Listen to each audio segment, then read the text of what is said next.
किशोरीलाल नाम का एक सेठ अपनी पत्नी कौशल्या और अपने नौकर भोला के साथ दूसरी राज्य से व्यापार करके अपने घर आ रहा था। किशोरीलाल एक बहुत बड़ा व्यापारी था। किशोरीलाल ने अपने नौकर भोला से कहा, अरे भोला, शाम होने वाली है, कुछ देर के लिए हम अपना पड़ाव सामने नदी के किनारे डालेंगे। भोला ने कहा, जी ठीक है मालिक, जैसी आपकी आज्ञा। कुछ ही देर में भोला ने नदी के किनारे तंबू गाड़ दिया। किशोरीलाल अपनी पत्नी कौशल्या के साथ वहां बैठकर बातें करने लगा। भाग्यवान, क्या तुम्हें पता है, ऊंचे वंश और परिवार में जन्म लेने वाला बालक ही बड़ा विद्वान बनता है, ना कि गरीब परिवार में जन्म लेने वाला। तभी वहां थोड़ी दूर में एक लड़का बकरियां चला रहा था। उसकी ओर उंगली दिखाते हुए कहा, बिल्कुल ठीक उस चरवाहे के लड़के की तरह। देखो, वो जीवन भर बकरियां ही चराता रहेगा। बड़ा आदमी किसे कहते हैं यह उसके पूर्वजों को भी नहीं पता होगा और ना ही आने वाली पीढ़ियां जान पाएंगी। कौशल्या ने कहा, लेकिन मैं इस बात को नहीं मानती जी। मेरा भी यही मानना है कि इंसान जन्म से नहीं बल्कि संस्कारों और अच्छी सीख से विद्वान और बड़ा आदमी बनता है, और इससे अमीर परिवार और गरीब परिवार का दूर दूर तक कोई लेना देना नहीं है। कौशल्या की बात सुनकर किशोरीलाल क्रोधित होता हुआ बोला, तो इसका मतलब तुम यह कहना चाहती हो कि मेरा अनुभव गलत है? कौशल्या बोली, आपका अनुभव ही नहीं, आपकी सोच भी गलत है। ज़रा गौर से उस चरवाहे को देखिए। मेरा दावा है, अगर उसे अच्छे संस्कार और अच्छी सीख मिली तो वो बड़ा होकर बहुत बड़ा आदमी बन सकता है। इतना बड़ा कि आप जैसा बड़ा व्यापारी भी अपनी पगड़ी उसके पैरों पर रख सकता है।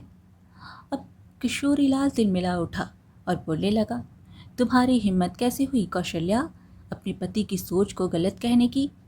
कौशल्या ने भी कहा, क्योंकि मेरे पिता ने मुझे यही सिखाया था कि जिस इंसान के अंदर गलत को गलत और सही को सही कहने की हिम्मत नहीं होती, उसे मनुष्य कहलाने का कोई अधिकार नहीं होता।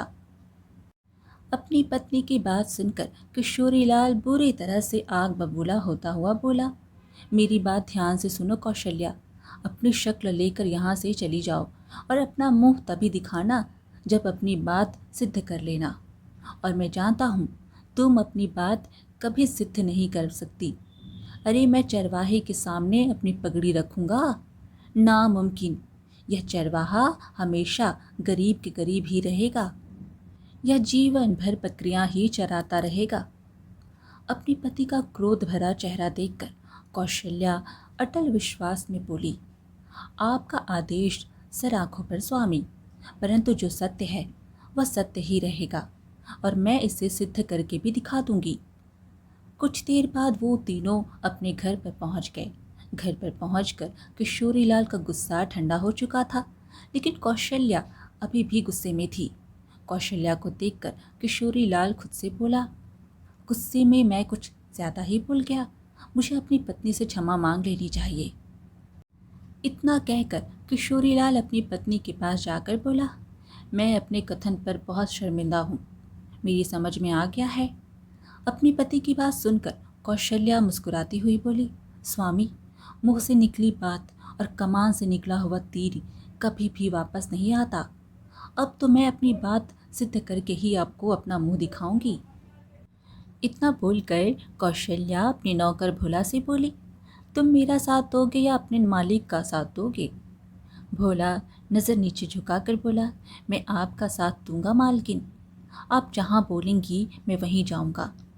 यह सुनकर किशोरीलाल निराश होता हुआ अपनी पत्नी से बोला, तो इसका मतलब यह है कि तुमने मुझे क्षमा नहीं किया?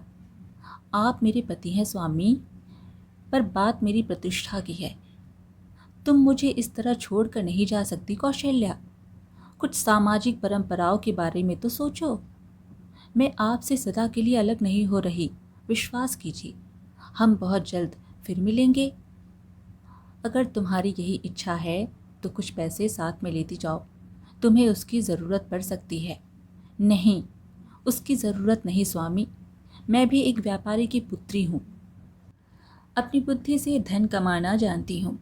इतना बोलकर कौशल्या अपनी नौकर भोला के साथ घर से निकल गई।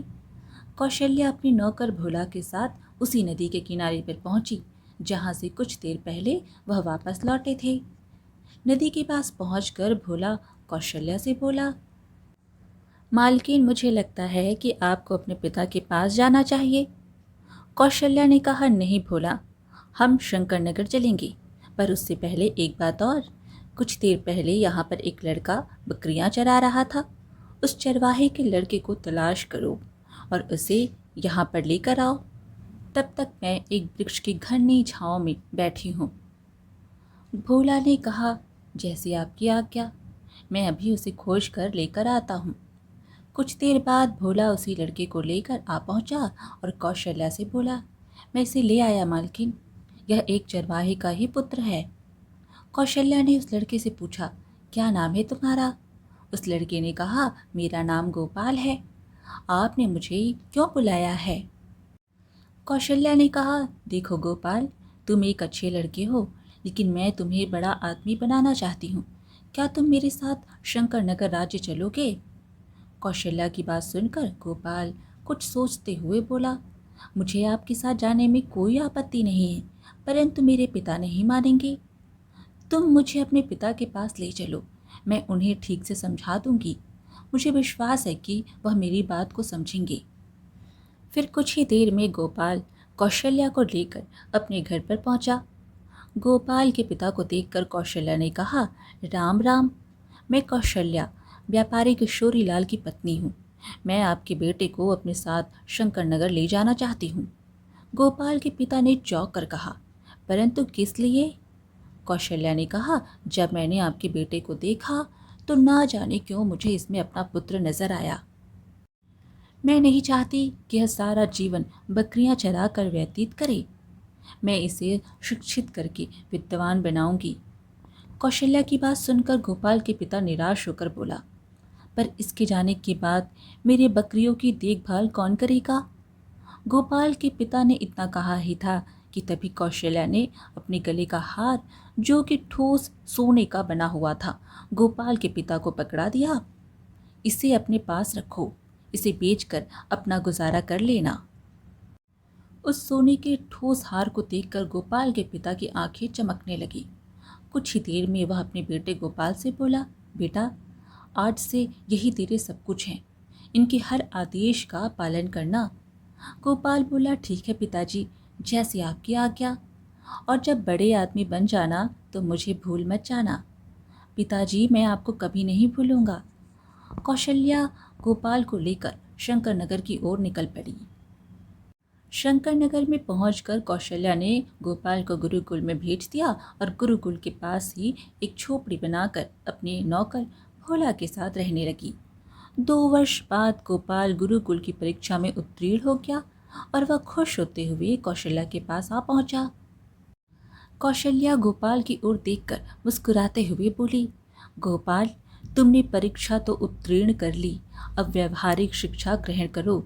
आज से तुम राज दरबार में भी जाया करोगे और वहां होने वाले विभिन्न प्रतियोगिता में हिस्सा लिया करोगे।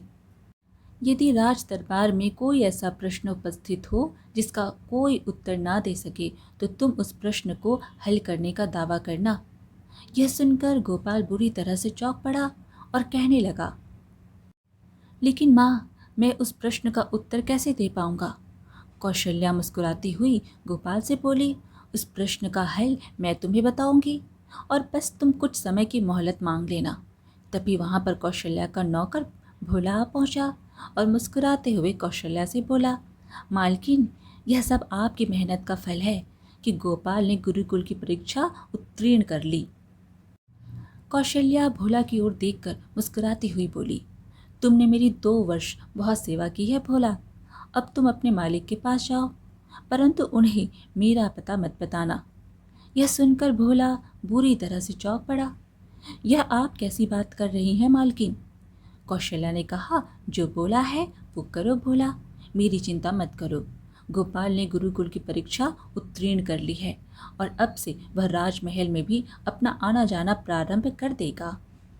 जिस तरह से तुमने मेरी सेवा की उसी तरह से मेरे पति की सेवा करना, उनसे कहना कि मैं ठीक हूँ और बहुत जल्द नियति हम दोनों को मिलाएगी। भोला ने कहा, जैसी आपकी आज्ञा, और वो वहाँ से जाने को हुआ। गोपाल, जो अब भोला को मामा जी कहकर बुलाया करता था, भोला से बोला, आपकी बहुत याद आएगी मामा जी। भोला बोला, और तुम्हारी भी बेटा। उसके बाद गोपाल का उस दिन से राज दरबार में आना जाना प्रारंभ हो गया। एक दिन गोपाल राज दरबार में चुपचाप बैठा हुआ था कि तभी एक व्यक्ति राज दरबार में आ पहुंचा और राजा की ओर देखकर बोला, महाराज की जय हो। राजा ने कहा, कौन हो तुम? उस व्यक्ति ने कहा, महाराज, मैं दूसरे देश का एक कलाकार हूँ। आपकी दरबार की कीर्ति देखकर मैं यहाँ आ पहुँचा हूँ। राजा बोला, तुम्हारा स्वागत है, तुम क्या चाहते हो? राजा की बात सुनकर उस कलाकार ने अपनी झोली से 2 मिट्टी की बनी हुई बत्तख निकाल ली और राजा को दिखाता हुआ बोला, महाराज, इनमें से एक नर है, दूसरी मादा। आपका कोई विद्वान यदि इसकी पहचान कर देगा तो मैं ना सिर्फ उसकी विद्वानता का लोहा मानूंगा, बल्कि उसे 500 स्वर्ण मुद्राओं से पुरस्कृत भी करूंगा। राजा उन दोनों बत्तखों को गौर से देखने लगा। उसे वह दोनों बत्तखें एक जैसे ही लगी। राजा उस कलाकार की ओर देखकर बोला, दोनों बिल्कुल एक जैसे हैं, पहचानना बहुत मुश्किल है। मुझे नहीं लगता कि मेरे दरबार का कोई भी इस पहेली को हल कर सकता है। इतना कहकर राजा अपने मंत्री से बोला, मंत्री, तुम्हें ऐसे मामलों में बहुत फर्क है, तुम कोशिश कर सकते हो। मंत्री बोला, महाराज, यह कारीगरी का अद्भुत नमूना है, मैं भी असमर्थ हूँ, मैं कुछ नहीं कर सकता। राजा बोले, तो क्या हमारे राज्य में कोई ऐसा व्यक्ति नहीं जिसे कला की परख हो? गोपाल, जो राज दरबार में एक कोने में चुपचाप बैठा हुआ था, अचानक उठकर बोला, ठहरिए महाराज, मैं आपकी प्रजा का एक मामूली व्यक्ति हूँ और मैं इनकी पहचान कर सकता हूँ। राजा बोले, तो फिर पहचान करके बताओ। गोपाल उन दोनों मिट्टी की बत्तखों को गौर से देखता हुआ राजा से बोला, मैंने पहचान कर ली है महाराज, पर उसका उत्तर मैं आज नहीं कल दूंगा। गोपाल की बात सुनकर कलाकार राजा से बोला, ठीक है महाराज, मैं कल तक की प्रतीक्षा कर लूँगा, लेकिन मेरी एक शर्त है, यदि यह कल तक पहचान ना सका तो इसे हर जाने के तौर पर उल्टा मुझे 500 स्वर्ण मुद्राएं देनी होंगी। गोपाल बोला, मुझे स्वीकार है। इतना बोलकर गोपाल महल से बाहर निकल गया और रात में सारी घटना कौशल्या को बताता हुआ बोला, माँ, वो दोनों बतख बिल्कुल एक जैसी है। कौशल्या बोली, तुमने बहुत अच्छा किया गोपाल, उनकी पहचान करना बहुत आसान है, परंतु वो कैसे माँ? कौशल्या गोपाल के कानों में कुछ बताने लगी। अगले दिन गोपाल दरबार में पहुंचकर राजा से बोला, महाराज, वो दोनों बत्तखें मुझे दे दीजिए। कलाकार ने तुरंत वह दोनों बत्तख गोपाल के हाथों में पकड़ा दी। गोपाल उन दोनों बत्तखों को गौर से देखकर एक बत्तख को और देखकर बोला, धागा बीच में ही अटक गया है, इसका मतलब यह नर है, और दूसरी बत्तख के कान में धागा पिरोया गया है और धागा कान के आर पार हो गया है, इसका मतलब यह मादा है। महाराज, इनमें से मेरे दाएं हाथ वाली बतख मादा है और बाएं हाथ वाला नर है। राजा कलाकार से बोला, क्या गोपाल ने जो बताया वह सच है? कलाकार बुरी तरह से चौंकता हुआ बोला, बिल्कुल सत्य है महाराज, मैंने दोनों में इतना ही फर्क रखा था, इस नौजवान ने पहचान लिया। तुम शर्त जीत गए गोपाल, मेरी तरफ से 500 स्वर्ण मुद्राओं का पुरस्कार ग्रहण करो। गोपाल ने 500 स्वर्ण मुद्राओं की पोटली पकड़ ली। राजा ने फिर गोपाल से कहा, हमें बताओ, तुमने बत्तखों में फर्क कैसे किया? महाराज, धारणा है कि परिंदों में मादा के कान के छेद खुले रहते हैं। कलाकार ने शायद इसी धारणा के अंतर्गत ही जोड़ा बनाया था, जिससे मैंने अनुमान से पहचान लिया। राजा खुश होते हुए गोपाल से बोला, गोपाल, तुमने हमारा सर ऊंचा कर दिया, हमें तुम पर गर्व है। मांगो, क्या मांगते हो? हम तुम्हारी एक इच्छा जरूर पूरी करेंगे। गोपाल बोला, महाराज, उचित समय आने पर मांगूंगा, अभी तो बस मेरी विनती है कि मुझे दरबार में बिना रोक टोक आने जाने की आज्ञा प्रदान की जाए। राजा बोला, तुम्हें आज्ञा दी जाती है। फिर समय ऐसे ही बीतने लगा। धीरे धीरे इस बात को 5 वर्ष बीत गए। गोपाल अब बालक से युवक बन चुका था। एक दिन राजा गोपाल के साथ अपने बगीचे में खड़ा हुआ था कि तभी वही कलाकार 2 घोड़े लेकर फिर से आ पहुंचा और राजा से बोला, महाराज, मैं वही कलाकार हूँ जो पिछली बार आपके यहाँ अपनी शर्त हार कर लौट गया था। राजा हंसते हुए उससे बोला, इस बार क्या नई शर्त लेकर आए हो? महाराज, मेरे पास यह 2 घोड़ियाँ हैं। यह जोड़ा बिल्कुल एक जैसा है। इनमें से एक घोड़ी है और दूसरी घोड़ी की माँ। पहचान करिए कि कौन माँ है और कौन बेटी। शर्त पहले वाली है। राजा उन दोनों घोड़ियों को गौर से देखता हुआ बोला, इसमें से तो रत्ती भर का भी फर्क नहीं दिख रहा।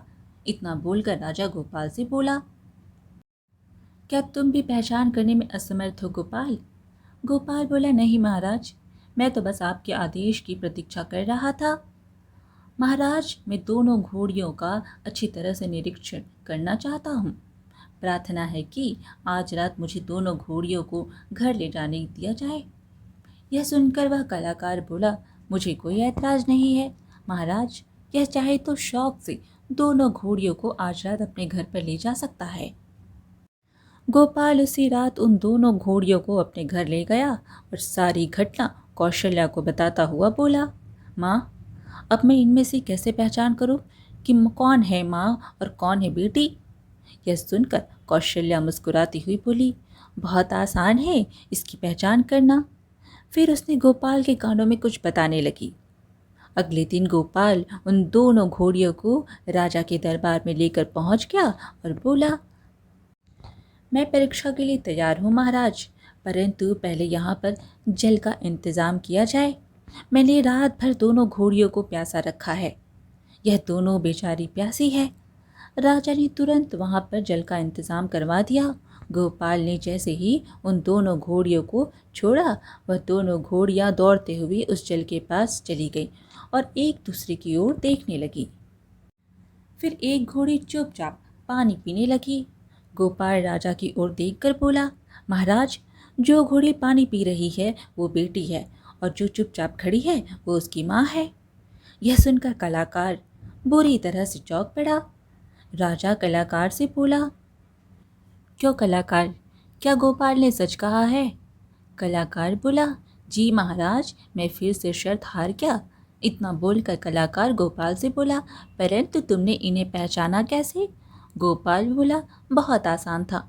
हर माँ में अपनी औलाद के प्रति ममता होती है। माँ स्वयं भूखी प्यासी रहकर भी पहले अपनी औलाद का पेट भरती है। यह एक ईश्वरीय नियम है। यह दोनों घोड़ियाँ रात भर से प्यासी थी। अब जब इन्हें पानी दिया गया तो बेटी माँ को हटाकर खुद पी रही है। माँ के अंदर ममता का भाव है, इसलिए वह स्वयं प्यासी होते हुए भी पहले बेटी को पीने का मौका दे रही है। कलाकार ने फिर से 500 स्वर्ण मुद्राओं की पोटली गोपाल को पकड़ा दी।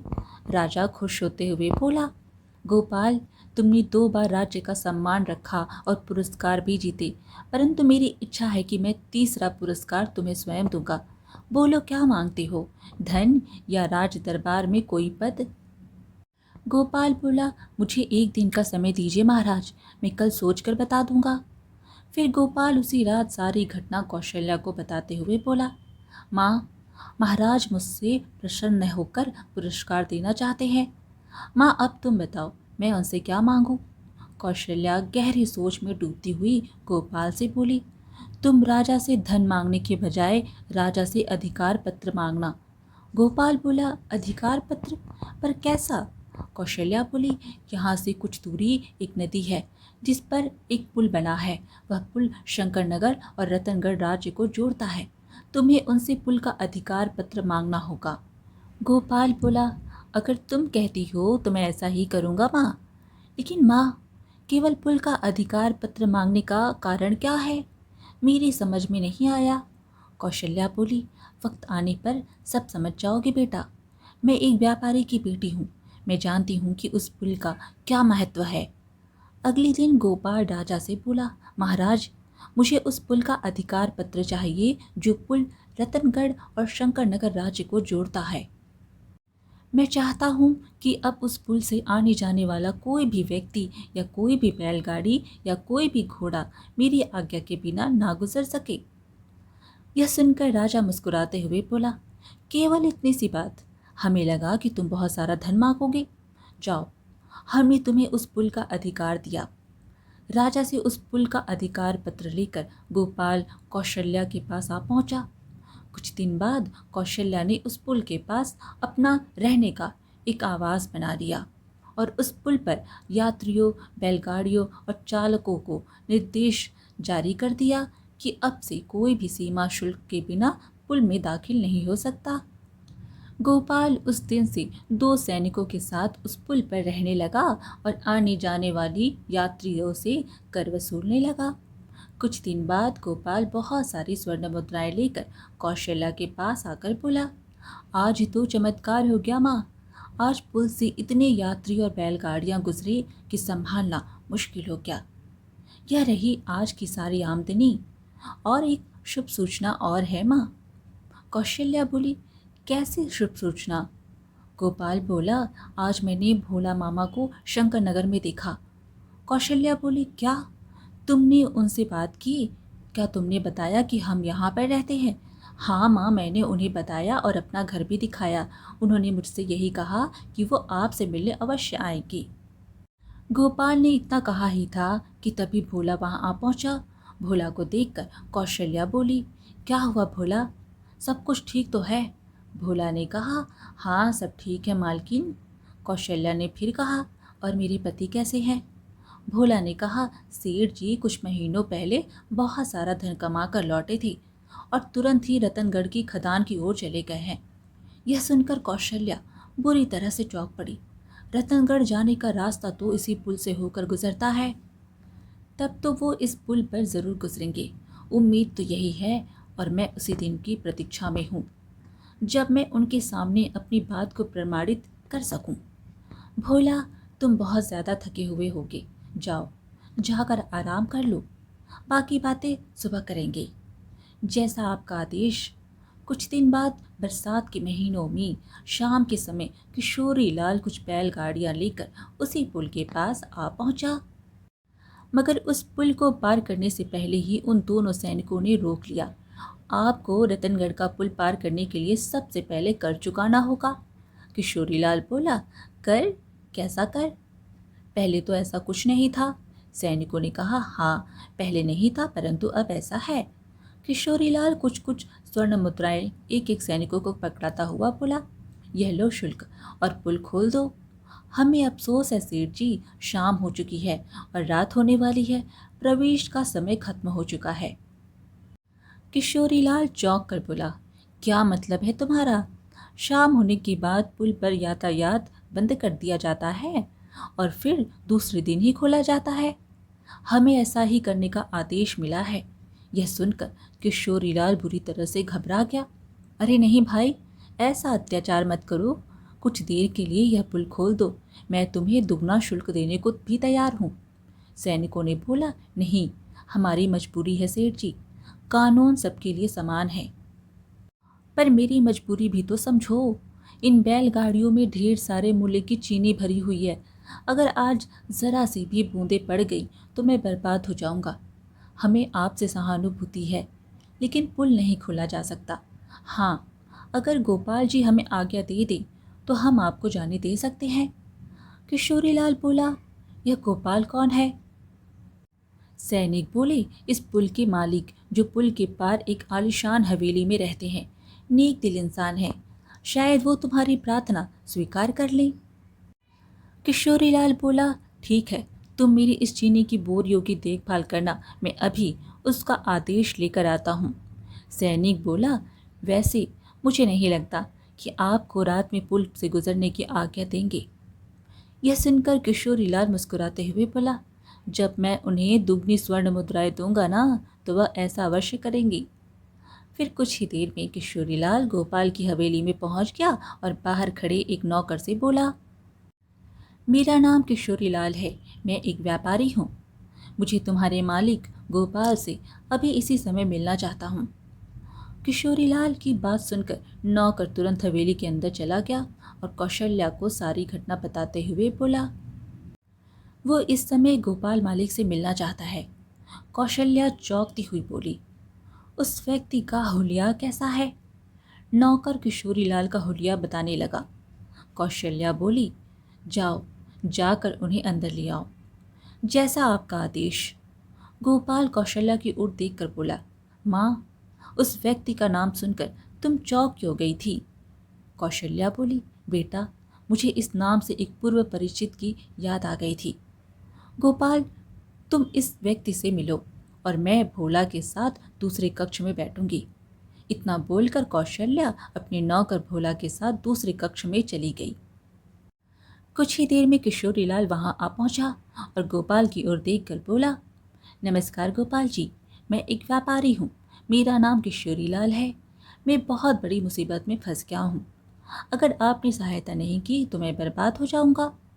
गोपाल बोला, कहिए सेठ जी, आप किस मुसीबत में फंस गए हैं? किशोरीलाल बोला, श्रीमान, पुल के पास मेरी बैलगाड़ियाँ खड़ी हैं जो चीनी से भरी हैं। मैं चाहता हूँ कि आप उससे दूसरे राज्य जाने का आदेश पत्र जारी कर दें। गोपाल बोला, इस समय यह नामुमकिन है सेठ जी।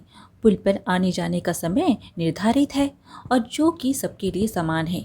अगर मैं आपके लिए आदेश पत्र जारी कर देता हूँ तो यह उन व्यापारियों के लिए बेईमानी और धोखा होगा जो अब तक मेरे बनाए हुए नियम के अनुसार चल रहे हैं और उन्होंने मेरे ही बनाए हुए नियम से अपना काफ़ी नुकसान भी झेला है। गोपाल की बात सुनकर दूसरी कक्ष में बैठी हुई कौशल्या बुरी तरह से चौंक पड़ी और भोला से बोली, देखा भोला, कितना दृढ़ निश्चय है मेरा पाला हुआ पुत्र। भोला ने कहा, यह सब आपके द्वारा दी गई शिक्षाओं का ही प्रभाव है।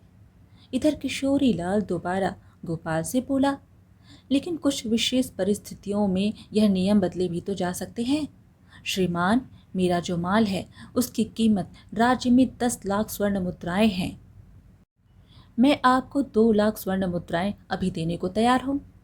इतना बोल के किशोरीलाल अपनी जेब में से कुछ बेशकीमती हीरे निकाल कर गोपाल को दिखाते हुए बोला, इन बेशकीमती हीरों का मूल्य बाजार में 2 लाख स्वर्ण मुद्राएं के बराबर हैं। इन्हें रखिए और पुल का रास्ता खुलवा दीजिए। गोपाल बोला, आप मुझे रिश्वत देना चाहते हैं? गोपाल के चेहरे पर क्रोध देखकर किशोरीलाल बुरी तरह से घबराते हुए अपने आप से बोला, बड़ा ही जिद्दी और ईमानदार लड़का मालूम पड़ रहा है। लगता है इसे यह कीमत कम लगी है।